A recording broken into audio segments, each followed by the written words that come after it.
यतो अनन्तशक्तिरनन्ता सजीवा यतो निर्गुणाद् प्रमेया गुणास्ते यतो भाति सर्वं त्रिधा भेदभिन्नं सदा तं गणेशं नमामो भजामः सदा तं गणेशं नमामो भजामः।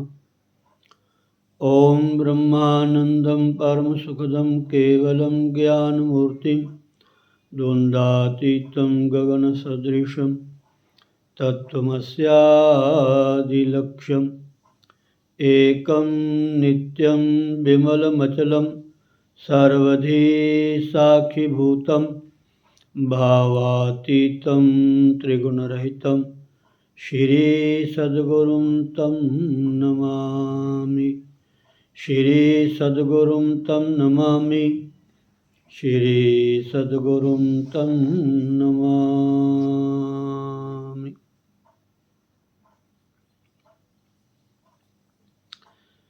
शिष्याणां मोक्षदानाय लीलया देहधारिणे सदेहेऽपि विदेहाय तस्मै श्रीगुरुवे नमः। ॐ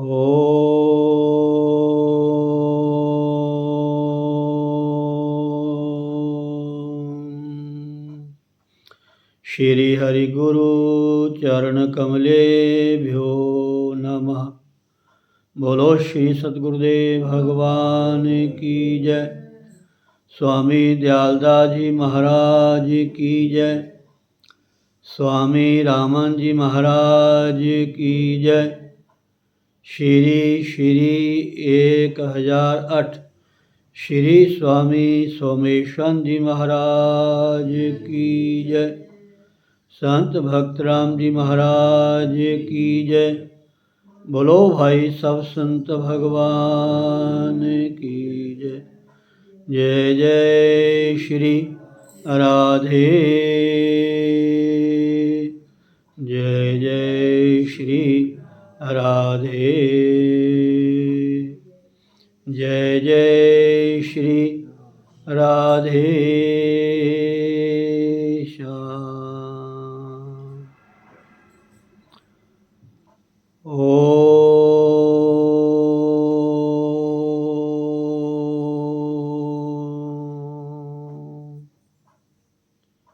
या कुन्देन्दुतुषारहारधवला या शुभ्रवस्त्रावृता या वीणावरदण्डमण्डितकरा या श्वेतपद्मासना या ब्रह्माच्युतशङ्करप्रभृतिभिः देवैः सदा वन्दिता सा मां पातु सरस्वती भगवती निःशेषजाड्यापः निःशेषजाड्यापः निःशेषजाड्यापः।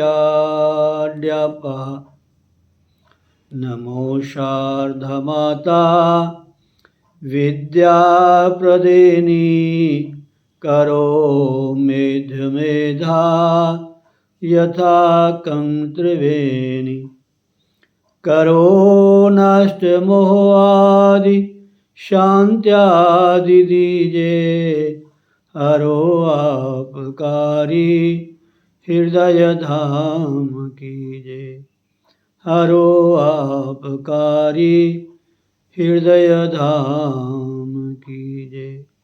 जय श्री राधे। बहुत ही सुंदर प्रसंग चल रहा है। जगत जननी जगदम्बा आदि शक्ति भवानी श्रीमद्देवी भागवत महापुराण के अंतर्गत अपने पिता हिमालय को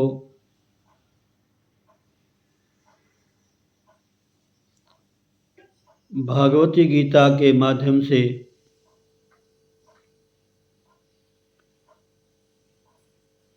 आत्म और अनात्म वस्तु का भेद,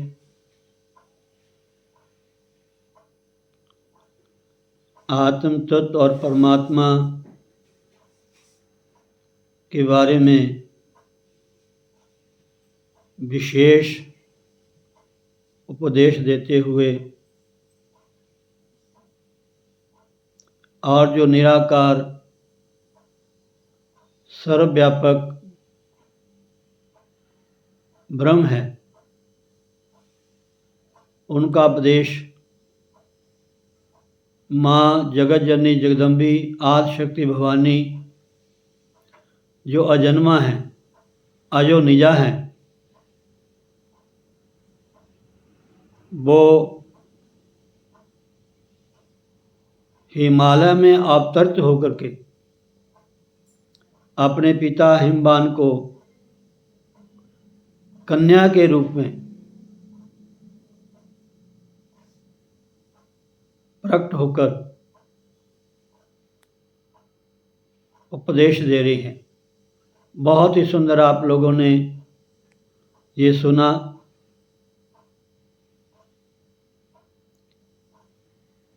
क्योंकि माँ ने ये कहा कि हे पिताजी, सृष्टि के समय यह जीव पूर्व जन्म की वासनाओं से युक्त अंतःकरण के साथ उत्पन्न होता है और इस प्रकार यह जीव प्रलय पर्यंत सृष्टि में निवास करता है। इसलिए हे महाराज, हे पिताजी, विद्वान पुरुष को चाहिए कि ज्ञान विचार के द्वारा इच्छित तथा अनिश्चित पदार्थों की प्राप्ति में मोह का परित्याग कर सुखी हो जाना चाहिए। हे पिताजी, देह मन के संताप का मूल है और यह देह संसार का कारण भी है। यह देह कर्म से उत्पन्न होता है और वह कर्म पाप तथा पुण्य के अंश के अनुसार जीव को सुख तथा दुख प्राप्त होते हैं। हे पिताजी, दिन एवं रात की भांति इन सुख और दुख का उल्लंघन नहीं किया जा सकता। इसलिए स्वर्ग आदि की प्राप्ति की कामना करने वाला विधान पूर्वक पुण्य कर्म करके स्वर्ग प्राप्त करने के बाद भी शीघ्र ही यह जीव कर्म से प्रेरित होकर पुनः मृत्यु लोक में गिरता है। अतएव विद्वान को आसक्ति का त्याग करते हुए विद्याभ्यास में तत्पर रहकर तथा सत्संग करके परम सुख की अभिलाषा रखनी चाहिए। ऐसा माँ ने 16वें अध्याय में अपने पिता को बहुत ही सुंदर ज्ञान का उपदेश दिया।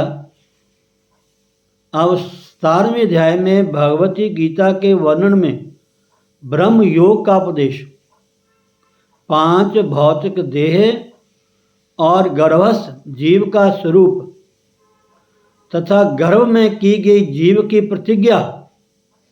हम सब माँ के गर्भ में जब उल्टे लटके होते हैं ना गंदगी में, तो मन ही मन हम भगवान से प्रार्थना करते हैं कि हे प्रभु, एक बार मुझे इस नरक से निकाल।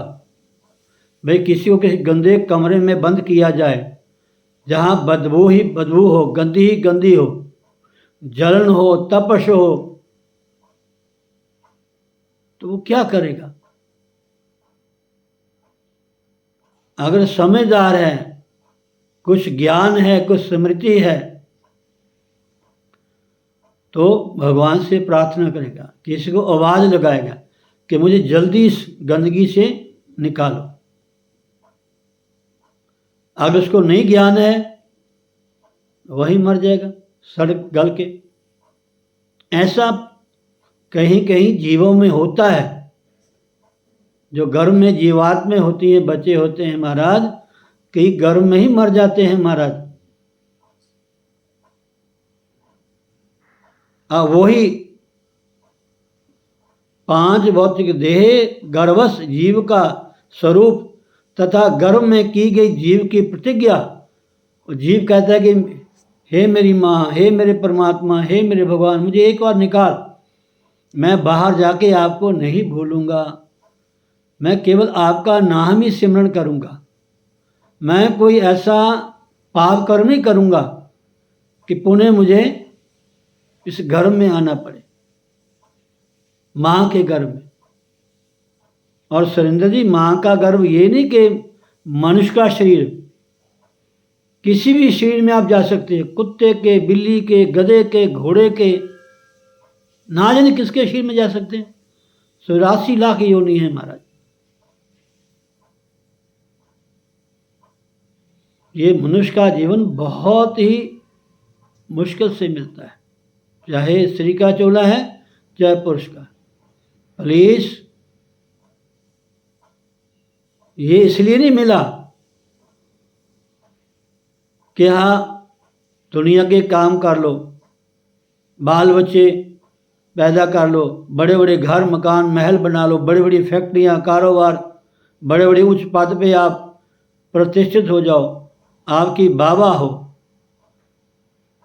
अगर भगवान को भूल गए, ये सब बंधन का कारण है, सब बंधन का कारण, ना जाने क्या बनना पड़ेगा। इसलिए माँ अपने पिता को ये ज्ञान देती है। माया से अवध जीव का गर्भ से बाहर आने पर अपने वास्तविक स्वरूप को भूल जाना। गर्भ से बाहर आकर के अपने वास्तविक स्वरूप को कैसे भूल जाता है जीव, इसका वर्णन माँ अपने मुखारविंद से अपने पिता को सुना रही है, हिमालय को। और विषय भोगों की दुख मूलता तथा देवी की महिमा का वर्णन बड़ा सुंदर। ये विषय भोग में बड़े मीठे लगते हैं ना, अच्छे लगते हैं, देखना, सुनना, खाना, पीना।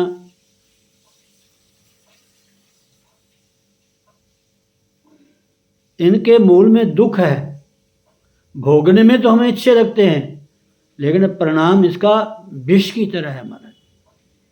शरीर जर्जर हो जाता है, व्याधियों का घर बन जाता है हमारा, जो ज़्यादा विषय भोगों में फंसे रहते हैं। हिमालय उवाच दुःखस्य कारणं देह पंचभूतात्मकः शिवे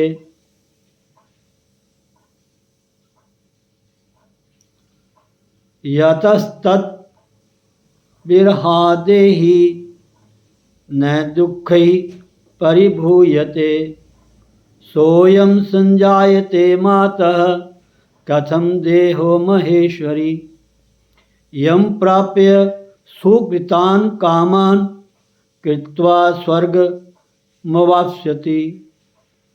क्षीण पुण्यः कथं जीवो जायते च पुनर्भुवि तद्ब्रूहि विस्तरेणाशु यदि मे मयि अनुग्रह। कितना सुंदर प्रश्न किया, कितने अच्छे ढंग से किया है हिमालय अपनी कन्या बेटी से। हिमालय बोलते कि हे शिवे, यह 5 भूतात्मक देह ही दुख का कारण है, क्योंकि उससे विलग जीव दुखों से प्रभावित नहीं होता। हे माता, हे महेश्वरी, जिस देह को प्राप्त कर यह जीव पुण्य कार्य करके स्वर्ग प्राप्त करता है, वह यह देह किस प्रकार उत्पन्न होता है और यह जीव पुण्य के क्षीण होने पर पुण्य पृथ्वी पर किस प्रकार उत्पन्न होता है, क्या कहना। बड़ा सुंदर ज्ञान है। यदि आप मुझ पर कृपा करती हैं तो उन बातों को शीघ्र ही विस्तार पूर्वक मुझसे कहिए। ऐसा ही श्रीमद् भागवत में कथा आती है, कपिल और देवहूति का संवाद। महाराज, कपिल और देवहूति का संवाद, कपिल और देवहूति का संवाद बड़ा सुंदर है। थोड़ा कीर्तन 1 मिनट के लिए। श्री कृष्ण गोविंद हरे मुरारे, हे नाथ नारायण। श्री कृष्ण गोविंद हरे मुरारे, हे नाथ नारायण वासुदेव। हरे राम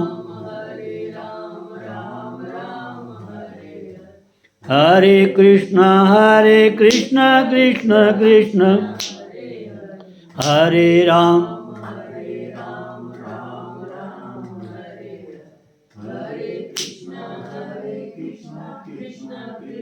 जय श्री राधे।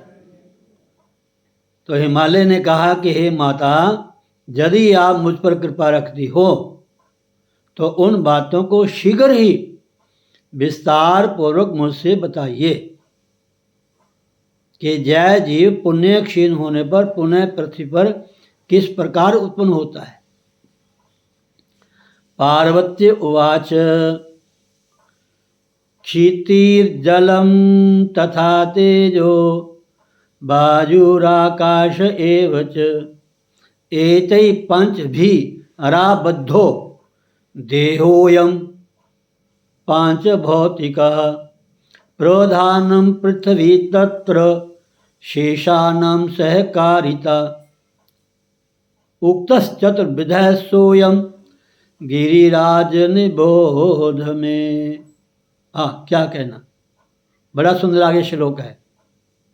अंडजा स्वेदजा च उद्भिजाश्चैव जराजुजा। अंडजा पक्षी सर्पाद्यः स्वेदजा मशकाद्यः वृक्ष गुलम प्रभृत्यश्चोद्भिजा हि विचेतनः जरायुजा महाराज मानुषा पशवस्तथा। वाह, क्या कहना। बड़ा सुंदर। सुरेंद्र जी, समझने वाली बात है, ध्यान से सुनना। माँ क्या कहती है अपने पिता से, छोटी कन्या के रूप में है महाराज, कन्या के रूप में। श्री पार्वती जी बोली कि हे पिताजी, पृथ्वी जल अग्नि वायु आकाश, ये 5 भूत हो गए ना। महाभूत निहंकारो, महाभूतानि हंकारो,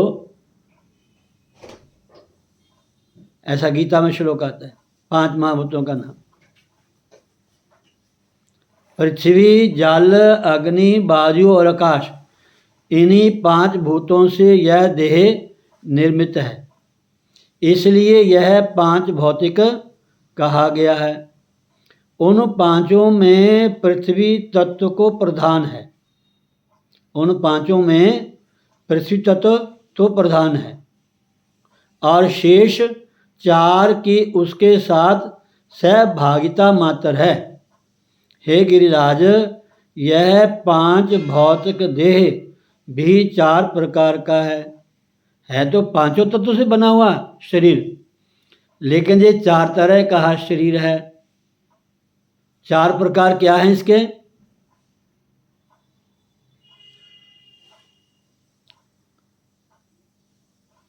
जिसे मुझसे समझ लीजिए। माँ कहती हैं इनको समझ लिए मेरे द्वारा, समझ लो। क्या कहती है माँ। अंडस, अंडे से पैदा होने वाले, नंबर 1। दूसरा क्या है, उद्भिज, पृथ्वी को फाड़ करके ऊपर जो वृक्ष लता इत्यादि। और तीसरे हैं जराजुज, हाँ, पुनः थोड़ा सुन लो। पहले अंडस, फिर स्वेदज। स्वेदज मैंने पसीने से पैदा होने वाले, हीट, गर्मी से। पहला अंडस, अंडे से। दूसरा स्वेदज, पसीने से। तीसरा उद्भिज, पृथ्वी से निकलने वाले। और चौथा है जरायुज, जो झेर से लिपटे होते हैं। जैसे पशु के, मनुष्य के जो जीव पैदा होते हैं वो झेर से लिपटे होते हैं। ये उसके भेद हैं। हे महाराज, अब सुनो। उनमें से पक्षी, सर्प आदि अंडज हैं। पक्षी, सर्प आदि अंडज हैं, उनके अंडे होते हैं। ठीक है ना, ये तो पता ही आपको। आगे माँ कहती है कि पिताजी, मशक अर्थात मच्छर आदि स्वेदज हैं। वृक्ष, झाड़ी आदि सुषुप्त चैतन्य वाले उद्भिज हैं, वो पृथ्वी से पैदा होते हैं, वृक्ष, झाड़ी इत्यादि। और हे राजन, मनुष्य, पशु आदि जराजुज हैं, क्योंकि शुक्र, राज्य आदि से निर्मित देह को जरायुज समझना चाहिए। एक शुक्र होता है, एक रज होता है, दोनों को मिला करके, चाहे वो स्त्री पुरुष है, चाहे वो पशु हैं, आदि से निर्मित देह को जरायुज समझना चाहिए। पुनः उस जरायुज को भी पुरुष, स्त्री तथा नपुंसक भेद से 3 प्रकार का जानना चाहिए। पुरुष, स्त्री और नपुंसक। नपुंसक कौन होते हैं? वो ना वो स्त्री होते ना पुरुष होते, उनको क्या कहते हैं? हैं जी, बोलो शाबाश। हिजड़े।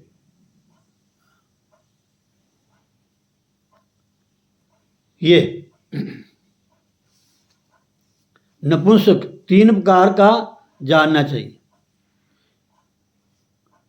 हे पर्वतराज, शुक्र की अधिकता से पुरुष और रजय की अधिकता से स्त्री। पुरुष का शुक्र होता है, स्त्री की रज होती है। जिसमें ज़्यादा मात्रा होती है, तो अगर शुक्र की मात्रा ज़्यादा है तो पुरुष का शरीर होता है, और रज की मात्रा ज़्यादा है तो स्त्री का शरीर मिलता उनको।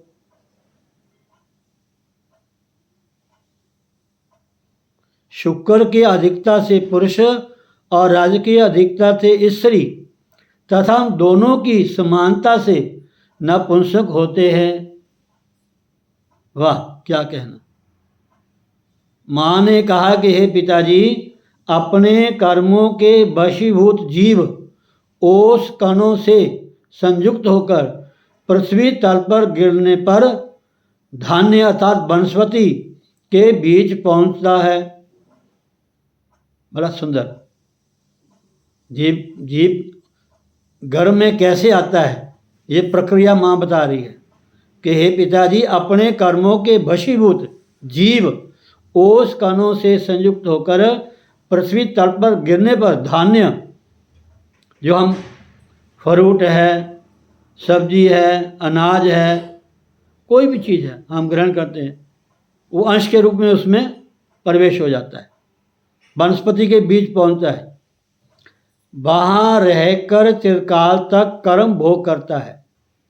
पुनः जीवों के द्वारा उसका भोग किया जाता है, यानी खाया जाता है, ग्रहण किया जाता है।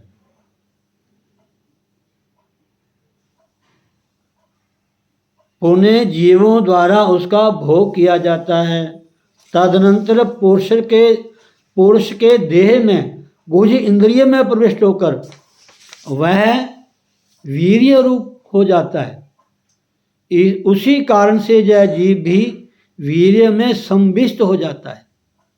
हे महामते, तत्पश्चात ऋतु काल में स्त्री के साथ पुरुष का संयोग होने पर वीर्य के साथ साथ वह जीव भी माता के गर्भ में पहुंच जाता है। बहुत सारी बातें हैं विस्तार से, लेकिन इतना ही समझो आप, वीर्य में बहुत सारे कण होते हैं। हर एक जीव जन्म नहीं लेता, कई तो बस पहले ही मर जाते हैं, खत्म, नष्ट हो जाते हैं। इसलिए कहा कि वीर्य की रक्षा करनी चाहिए, ब्रह्मचर्य का पालन करना चाहिए।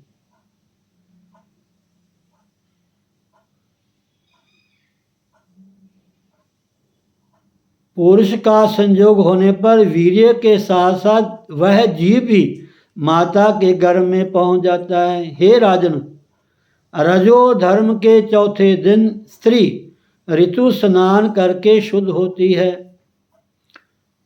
उस दिन से लेकर 16वें दिन तक ऋतु काल कहा गया है।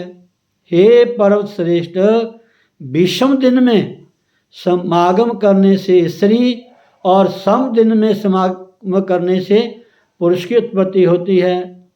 सम मैंने 2, 4, 6, 8, 10, विषम मैंने 1, 3, 5, 7, 9, ये विषम होते हैं। बड़ा सुंदर, ईश्वर ज्ञान में इसका आता है।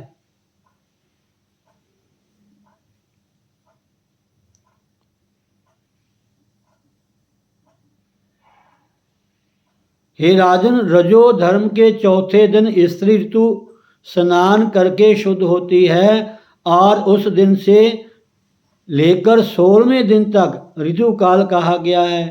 हे पर्वश्रेष्ठ, विषम दिन में समागम करने से स्त्री और सम दिन में समागम करने से पुरुष की उत्पत्ति होती है। हे पिताजी, ऋतु स्नान की हुई कामार्थ स्त्री जिसके मुखा दर्शन करती है उसी की मुखाकृति की संतान जन्म लेती है। इसलिए जो गर्भवती है, जो संतान की इच्छा रखने वाली स्त्री है, उसको अच्छा देखना चाहिए, अच्छा सुनना चाहिए, अच्छा बोलना चाहिए, अच्छा खाना चाहिए, अच्छे विचार होने चाहिए। जैसा वो देखेगी वैसी संतान की आकृति होगी, वैसे उसका स्वभाव होगा, नेचर।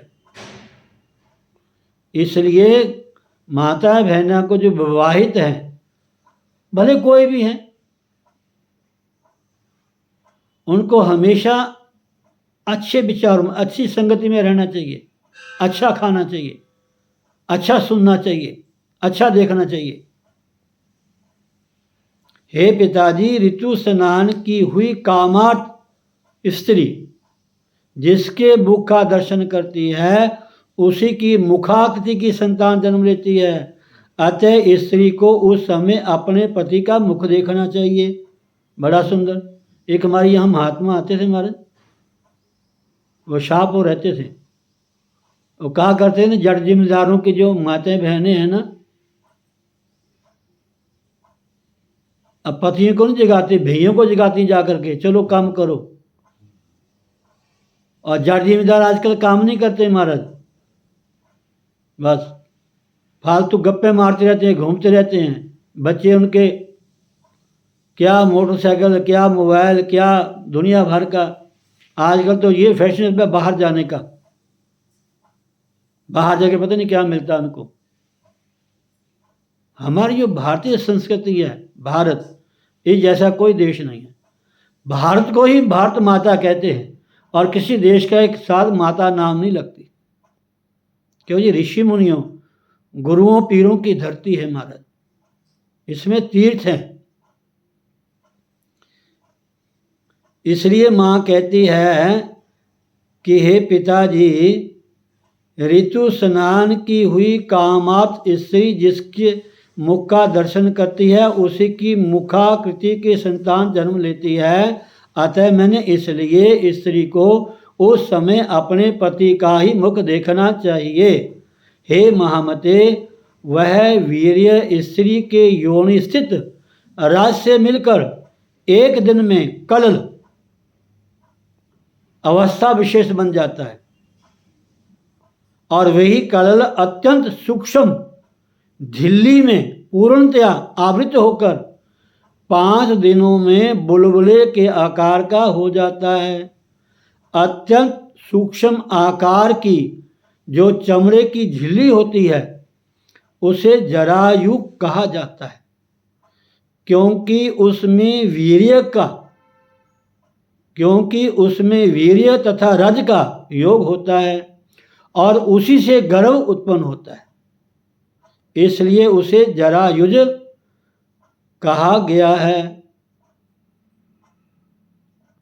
तत्पश्चात 7 रातों में वह मांसपेशियों से युक्त हो जाता है और फिर एक पक्ष में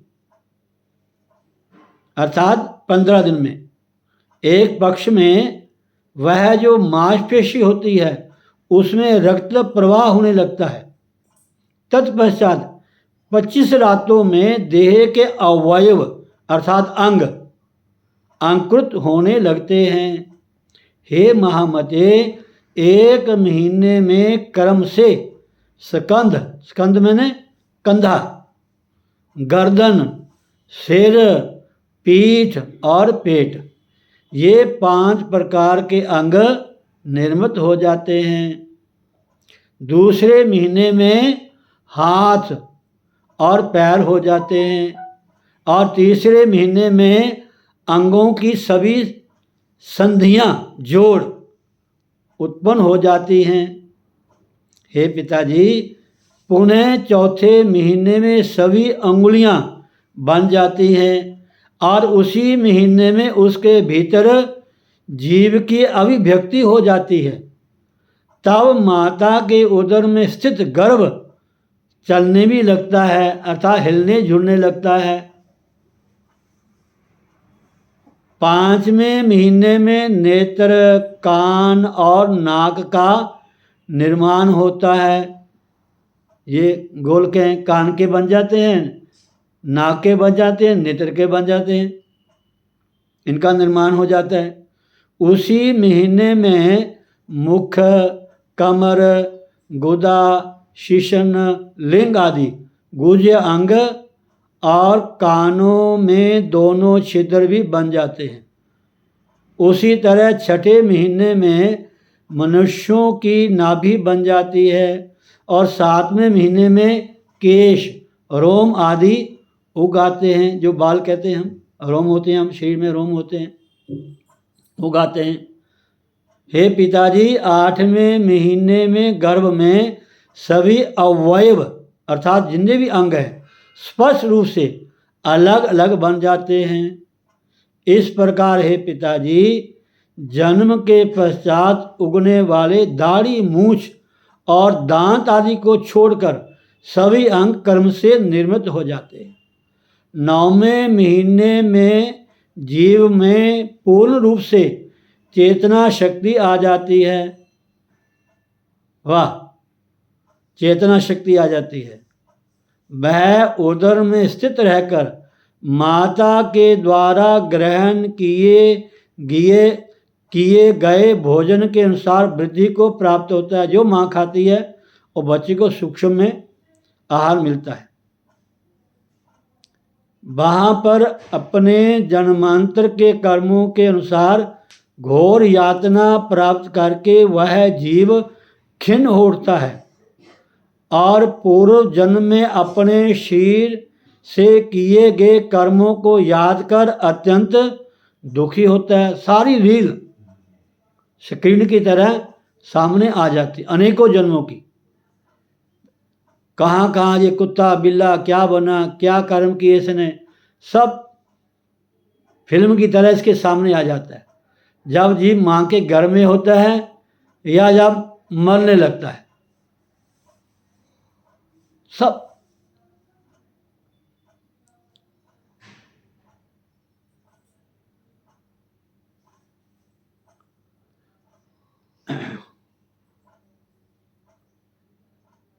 वहाँ पर अपने जन्मांतर के कर्मों के अनुसार घोर यातना प्राप्त करके वह जीव खिन्न हो उठता है और पूर्व जन्म में अपने शरीर से किए गए कर्मों को याद कर अत्यंत दुखी हो जाता है। माता के गर्भ में इस प्रकार का कष्ट प्राप्त करके भी जीव बार बार पृथ्वी पर जन्म लेता है। गर्भावस्था में वह जीव मन में यह सब सोचकर स्वयं से ये बात कहता है कि मैंने अन्याय पूर्वक धन कमाया और उससे अपने कुटुंब का भरण पोषण किया, किंतु दुर्गति का नाश करने वाली भगवती दुर्गा की आराधना नहीं की, अर्थात परमात्मा की बंदगी नहीं की, भजन नहीं किया, ठगियाँ ठोरियाँ सारी उम्र करता रहा। जिसको अपना मानता था वही अंत में जाकर के उसको आग लगा देते हैं। और फिर क्या करते हैं, जिनको अपना मानते हैं कि मेरे मेरे हैं, वहाँ क्या करते हैं, डक्का तोड़ने का मतलब क्या, संबंध ये मुड़ के कहते साढ़े घर ना आ जाए, जे बाबा नजर आ जाए तो फिर पंडित पादियाँ को जाते कि महाराज मैनू फलाना दिसदा, मैनू बहुत दिसदा। अच्छा एक और बात है, मनुष्य के रूप में नहीं, प्रेत के रूप में, पशु के रूप में, ना जाने किस रूप में दिखाई देता है प्रेत जो होता है।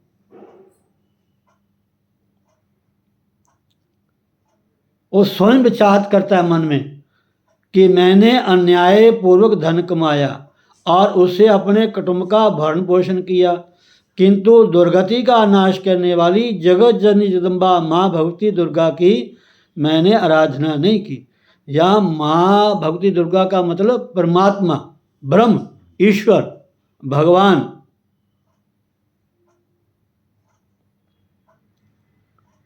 नहीं आराधना की। अब यदि गर्भ के दुख से मुझे छुटकारा मिल जाए तो मैं पुनः महेश्वरी दुर्गा को छोड़कर विषयों का सेवन नहीं करूँगा। मैं कुछ नहीं करूँगा, आप मुझे बाहर निकाल दो, मैं तो भजन ही करूँगा महाराज आपका, ऐसा कहता वो। जैसे चोर को, अपराधी को पुलिस की मार पड़ती है ना, हंटर पड़ते हैं, फिर कहता तोबा, हाय हाय अब नहीं करता। लेकिन यहाँ की व्यवस्था कुछ और है, आप लोग सब जानते हैं, मैं क्यों कहूँ।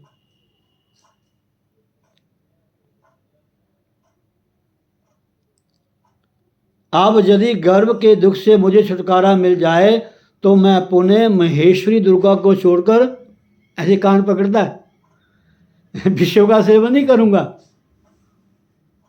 और सर्वदा समाहित होकर भक्तिपूर्वक उन्हीं की पूजा करूँगा, बस भगवान का भजन करूँगा। हमारा शादी हो जाए, बच्चे हो जाए, असी फ्री हो जाइए, ये हो जाए, वो हो जाए, फिर भजन करेंगे। भजन कहाँ होता हमारा। इसलिए कहते हैं समय निकाल के तीर्थों का सेवन करना चाहिए, धार्मिक स्थान में जाके सेवा, सत्संग और सेवन करना चाहिए। ये नहीं 24 घंटे वहीं फंसे रहो। उन्हीं की भक्ति पूर्वक उन्हीं की पूजा करूँगा और कुछ नहीं करूँगा। समाज तो मैंने बिल्कुल सब कुछ छोड़ के, मन में किसी का ध्यान नहीं करूँगा बिल्कुल, सिवाय आपके। एक बार माँ मुझे नरक से निकाल। पुत्र स्त्री आदि के मोह के वशीभूत होकर तथा संसारिकता में अपने मन को आसक्त करके मैंने व्यर्थ में ही अनेक बार अपना हित कर डाला। अनेक बार, एक बार नहीं, अनेक बार। इस समय उसी के परिणाम स्वरूप मैं यह असहनीय गर्भ दुख भोग रहा हूँ। जो बच्चा गर्भ में होता है, जो माँ अपने बच्चे को गर्भ में धारण करती है, उसको पूछो कितना कष्ट, कितना दुख होता है। जन्म में दुख तो होता है, मरण में तो हमारा बहुत ज़्यादा दुख होता है। जो पाप आत्मी होती हैं उनके प्राण ही निकलते, लैट्रिन बाथरूम सब बीच में निकलता रहता है। आजकल तो जो बच्चों को यूज़ करते हैं वो बड़ों को यूज़ करने लग पड़े। जय श्री राधे। इस समय उसी के परिणाम स्वरूप मैं यह असहनीय गर्भ दुख भोग रहा हूँ। अब मैं पुनः संसार के विषयों का सेवन नहीं करूँगा। और सुनाऊँ, और सुनाऊँ थोड़ा, हाँ अध्याय पूरा कर लें। और जीव कहता है महाराज आप पुनः संसार के विषयों का सेवन नहीं करूँगा, जल्दी बाहर कढ़ो। इस प्रकार अपने कर्मानुसार अनेक प्रकार से दुखों का अनुभव करके वह जीव अंगों में मैदा तथा रक्त लपेटे हुए और झिल्ली से आवृत होकर प्रसव बाजू के वशीभूत योनि के अस्थि यंत्र से पिसा हुआ उसी प्रकार योनि मार्ग से बाहर निकलता है जैसे पातकी जीव नरक से निकलता है।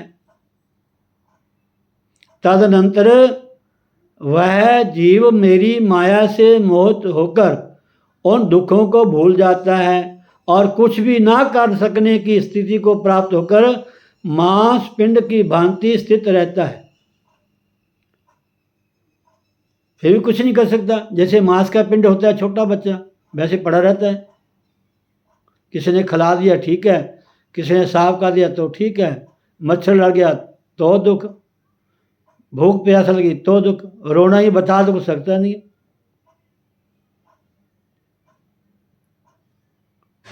तदनंतर वह जीव मेरी माया से मोहित होकर उन दुखों को भूल जाता है और कुछ भी ना कर सकने की स्थिति को प्राप्त होकर मांस पिंड की भांति स्थित रहता है। जब तक कफ आदि से उसकी सुषुम्ना नाड़ी अवरुद्ध रहती है तब तक वह स्पष्ट वाणी बोलने में तथा चल फिर सकने में भी समर्थ नहीं होता। ये नाड़ी हैं सुषुम्ना, पिंगला और इड़ा, 3 नाड़ी हैं। ना चल सकता है, ना हिल सकता है, ना बोल सकता है। और दैव योग से जब वह कुत्ते बिल्ली आदि दाढ़ युक्त जंतुओं से पीड़ित होता है तब स्वजनों द्वारा उसकी सम्यक रक्षा की जाती है। तब घर वाले उसकी रक्षा करते हैं। भाई आप लोग टीवी में, अखबारों में, न्यूज़ में सुनते रहते हैं, जैसे आम बच्चे पैदा होते हैं छोड़ के झाड़ियों में, खेतों में, ना जाने कहाँ छोड़ जाते हैं, कुत्ते बिल्ली उसको खाते हैं। ऐसी संस्थाएं बनी हैं, उन बच्चों को उठाती हैं, उनका पालन पोषण करती हैं, हैं जी, उनको पढ़ाती लिखाती हैं। बहुत बुरी हालत होती है। अब सुरेंद्र जी अगर आप ये पढ़ो ना, महारामायण ग्रंथ है योग वाशिष्ठ, उसमें वशिष्ठ जी राम जी को ज्ञान देते हैं महाराज। सुन के आप रोंगटे खड़े हो जाएंगे आपके। उसका नाम ही वैराग्य प्रकरण है पहला। प्रभु कृपा से सब ग्रंथ मैंने पढ़े हैं। यहाँ मैं जब आया तो मेरा यही काम था, सेवा भी करनी और सत्संग भी करना और पढ़ना भी, विद्यालय भी जाना। आजकल बच्चे सेवा नहीं करते। महाराज को स्नान भी कराना, झाड़ू पोछा भी करना, भांडे भी मांजने, विद्यालय भी 4 चक्कर लगाने, रोटी भी अपने हाथ में बनानी, सिगे भी चूल्हे, लकड़ियाँ, अपने आप आटा गूंदना, अपने आप सब्जी बनानी, अपने आप भांडे मांजने। ये शौक था मुझे, शौक था। ये तो लोग मुझे करने देते, मैं तो अब भी करने को तैयार हूँ, मुझे कोई शर्म नहीं है। ये मेरा पुण्य कर्म है। ऐसे गुरु की शरण में ब्रह्म ज्ञानी महापुरुष मिलने कोई छोटी बात नहीं महाराज। ये जो बोल रहा हूँ उनकी कृपा से बोल रहा हूँ मैं। मेरे में मैं तो हिंदी नहीं पढ़ना जानता, जो संस्कृत पढ़ने के मुझे थोड़ा सुख का अनुभव होता है। मैं इतना पढ़ा लिखा नहीं हूँ ताकि शुद्ध संस्कृत बोल सकूँ। फिर भी मेरे मन में इच्छा कि मैं जितना ज़्यादा हो सके संस्कृत बोलूँ मैं। ये कृपा महाराज श्री की है। इसलिए कहता हूँ पगलियो सेवा करा करो यहाँ करके। और तो अपने आप को ये मत समझा कि हम ये हैं वो हैं। थोड़ा कुछ मिल जाए तो हैंकड़ी आ जाती है। सबसे पहले यहाँ करके आपके हाथ में झाड़ू होना चाहिए। चाहे वो 10 मिनट के लिए आता है, चाहे वो आधे घंटे के लिए आता है, चाहे वो 5 मिनट के लिए आता है। ये गुरु स्थान है, ये कोई पब्लिक प्लेस नहीं है, कोई मंदिर है जो कोई धार्मिक स्थान है। ये गुरु स्थान है, इसकी महिमा अनंत है महाराज। ये कि लोगों ने, ट्रस्टों ने मिलकर के मंदिर नहीं बनाया हुआ। ये यहाँ गुरु महाराज के चरण पड़े हुए हैं। यहाँ गुरुदेव भगवान ने निवास किया है। यहाँ उन्होंने कथा सुनाई हम सबको। यहाँ रमण किया उन्होंने, उनके चरण पड़े हुए हैं। ये वो धरती है। यहाँ के 3 ही काम करने चाहिए। सबसे पहले सेवा, उसके बाद सत्संग पे सिमरन। पहले हम आंखें मीट के बैठ जाते हैं ऐसे, जैसे बड़े हम भक्त होते हैं कि हमारे ध्यान लगता है, किसी का और ध्यान लगता ही नहीं है, ऐसे बैठ जाते हैं। सबसे पहले सेवा करो, फिर सत्संग करो, फिर जाके सिमरन ध्यान करो, देखो आपका मन लगता है। ये गुरु स्थान है, यहाँ आकर के सेवा कोई भाग्यशाली कर सकता है महाराज, जिसके भाग्य में होगा वही कुछ पा सकता, नहीं तो महाराज जैसा आया वैसा ठीक है। राधे। माँ कहती है कि हे पिताजी, जब तक कफ आदि से उसकी सुषुम्ना नाड़ी अवरुद्ध रहती है तब तक वह स्पष्ट वाणी बोलने तथा चल फिर सकने में समर्थ नहीं होता। ये सुषमा, एड़ा, पिंगड़ा सब देवी हैं, इनकी शक्ति है हमारा। आप दुर्गा स्तुति में पढ़ोगे ना, या देवी सर्वभूतेषु, उसमें आपको सारा कुछ मिल जाएगा। देवी का क्या स्वरूप है हमारा, सब देवी है। शक्ति के बिना कुछ नहीं है हमारा। जो कुछ है साकार है, निराकार है, जड़ है, चेतन है, सब शक्ति का स्वरूप है। ब्रह्मा विष्णु महेश सब शक्ति का स्वरूप है। शक्ति के बिना इनकी कोई सत्ता नहीं है, ये सत्य बात है। ये हमारे वेदों की घोषणा है। कितने से कितना महान अवतारी पुरुष भी क्यों नहीं है, उनको शक्ति की आराधना करनी पड़ी है। देवी भाव सुनोगे तो पता चलेगा आपको।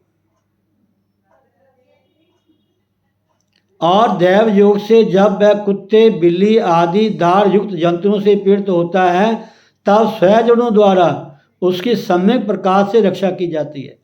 बाद में वह स्वेच्छा कुछ बोलने लगता है, स्वेच्छया कुछ बोलने लगता है और दूर दूर तक चलने भी लगता है। हे पिताजी, इसके बाद कुछ कालमन समय बीतने पर यौवन के उन्माद में आकर वह काम, क्रोध आदि से युक्त होकर पाप तथा पुण्य कर्म करने लगता है। फिर वही उसका हाल हो जाता है। जिस देह के भोग के लिए जीव सारे कर्म करता है वह देह पुरुष जीवात्मा से भिन्न है। वह देह पुरुष तथा जीवात्मा से भिन्न है, क्योंकि जीवात्मा का भोगों से क्या संबंध है। प्रति क्षण आयु का क्षण हो रहा है और वह हिलते हुए पत्ते पर स्थित जल कण की भांति क्षण भंगुर है। क्या कहना, बड़ा सुंदर है। हे महाराज, विषय वासना संबंधी सभी सुख स्वप्न के समान प्रतीति मात्र हैं, फिर भी जीव के अभिमान में कोई कमी नहीं होती। मेरी माया से मोहित हुआ जीव यह सब नहीं देखता। वह भोगों को शाश्वत समझकर केवल उन्हें ही देखता है। और हे भूधर, हे पृथ्वी के मालिक राजा, आयु के पूरा हो जाने पर काल जीव को अकस्मात अटैक करता है, उसी भांति ग्रस लेता है अनायास। जैसे सर्प अपने पास हुए मेंढक को क्षण भर में ग्रस लेता है। इसलिए हे पिताजी, महान कष्ट की बात है कि यह भी जन्म व्यर्थ बीत गया और इसी प्रकार दूसरा जन्म भी व्यर्थ चला जाता है। विषय भोगों का सेवन करने वालों का उद्धार ही नहीं होता। अतः आत्म तत्व का विचार करके वासनात्मक सुख का परित्याग कर शाश्वत ऐश्वर्य की प्राप्ति की कामना करते हुए मेरी उपासना में तत्पर रहना चाहिए। तभी ब्रह्म से स्थिर संबंध बनता है, अर्थात परमात्मा में मन लगता है।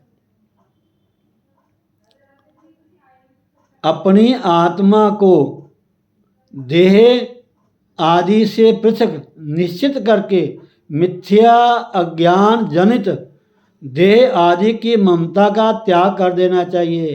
हे पिताजी, यदि आप सांसारिक दुखों से छुटकारा चाहते हैं तो एकाग्रचित्त होकर भक्ति पूर्वक मुझ ब्रह्म रूपणी भागवती की आराधना कीजिए। बोलो सतगुरुदेव भगवान की जय। इति श्री महाभागवते महापुराणे श्री भगवती गीता सुपनिषत्सु ब्रह्म विद्यायां योग शास्त्रे पार्वती हिमालय संवादे ब्रह्म योगोपदेश वर्णनम नाम सप्तदशो अध्याय। इस प्रकार श्री महाभागवत महापुराण के अंतर्गत श्री भागवती गीतोपनिषद में ब्रह्म विद्या योग शास्त्र के अंतर्गत पार्वती हिमालय संवाद में ब्रह्म योगोपदेश वर्णन नामक 17वां अध्याय पूर्ण हुआ। बोलो सतगुरुदेव भगवान की। एक अध्याय और सुनने वाला, उसके बाद आपको ले चलेंगे वहाँ। एक ही दो पढ़ने वाला, दो, हाँ, उसके बाद फिर मत्स्य पुराण तरफ ले चलेंगे। ठीक है। जय श्री राधे। बोलो सतगुरुदेव भगवान की। सर्वे भवन्तु सुखिनः, सर्वे सन्तु निरामया, सर्वे भद्राणि पश्यन्तु मा कश्चित् दुःखभाग् भवेत्। ओम पूर्णमदः पूर्णमिदं पूर्णात् पूर्णमुदच्यते पूर्णस्य पूर्णमादाय पूर्णमेवावशिष्यते। ओम शांति शांति शांति। ओम